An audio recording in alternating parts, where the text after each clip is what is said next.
Hello বন্ধুরা, বরাবরের মতো আজকে আরও একটা নতুন ভিডিও নিয়ে আপনাদের সামনে উপস্থিত হয়ে গেলাম। আমার চ্যানেলটি যদি ভালো লেগে থাকে তাহলে অবশ্যই সাবস্ক্রাইব করবেন এবং পাশে থাকা বেল বাটনটি অন করে দেবে এবং তার সাথে সাথে লাইক কমেন্ট শেয়ার করতে ভুলবেন না।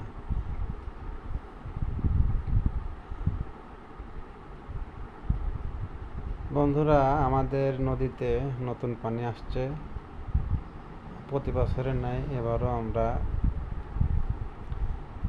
সাদা গলসা শিকারের জন্য প্রস্তুতি নিয়েছিলাম। দীর্ঘদিন অপেক্ষার পরে আজকে থেকে শুরু হয়েছে আমাদের মাছ আহরণ।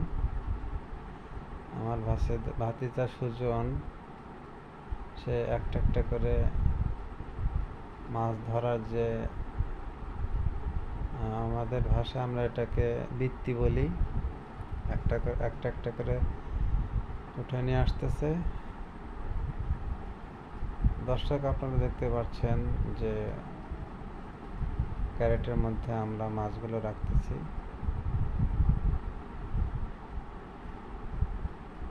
পানির স্রোত অনেক। এবার আমি নিজেই নেমে পড়লাম। আমি প্রথমে একটা তুললাম, মোটামুটি এটাতে কয়েকটা মাছ পড়ছে দেখতেছি।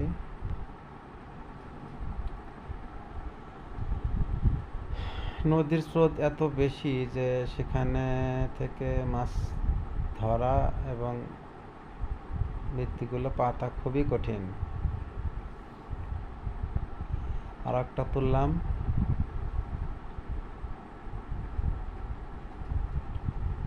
এটার মধ্যে খুব বেশি পড়ে নাই, কিন্তু তারপরে যে দু একটা পড়ছে মোটামুটি বড় সাইজের আর কি।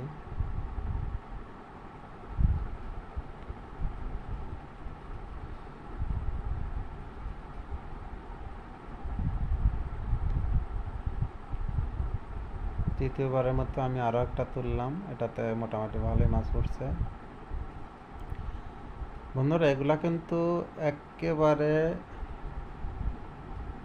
পুরোটাই নদীর মাছ। এবং দেখুন, আমি একটা মাছ হাতে নিয়ে দেখাচ্ছি। দেখুন বন্ধুরা, দেখুন কি সুন্দর, একেবারে সাদা গলসা।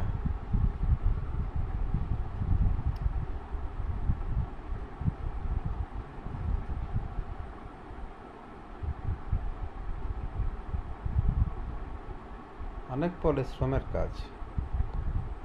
আপনারা হয়তো দেখতেছেন যে ডুব দিতেছে আর তুলে নিয়ে আসতেছে আর মাছ পাচ্ছি, তা নয় বিষয়টা।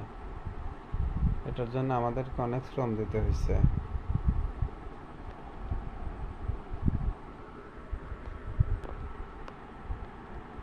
এবার সর্বশেষ এই লাইনের যে বৃত্তিটা আছে সেটা আমি উঠাবো।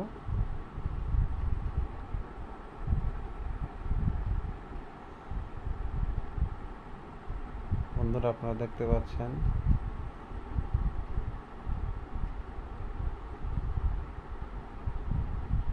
এটাতেও মোটামুটি আলহামদুলিল্লাহ অনেক ভালো মাছই পড়ছে।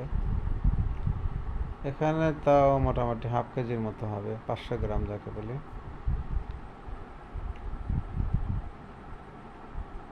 দেখুন, আমি আবার মাছগুলো হাতে নিয়ে দেখাইতেছি, একেবারে তাজা।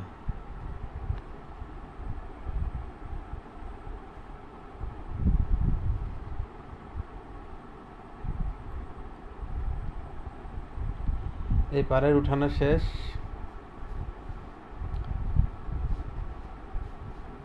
আমরা এবার ওই পারে চলে যাব। তো বন্ধুরা, সাথেই থাকুন।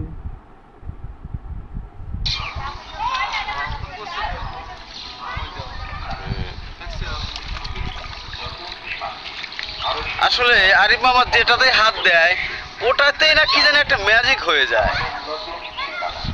একটা অটো ম্যাজিক। না, ওটা করা যাবে না মামা, তুমি তুমি যে কাজটা করছো না মামা।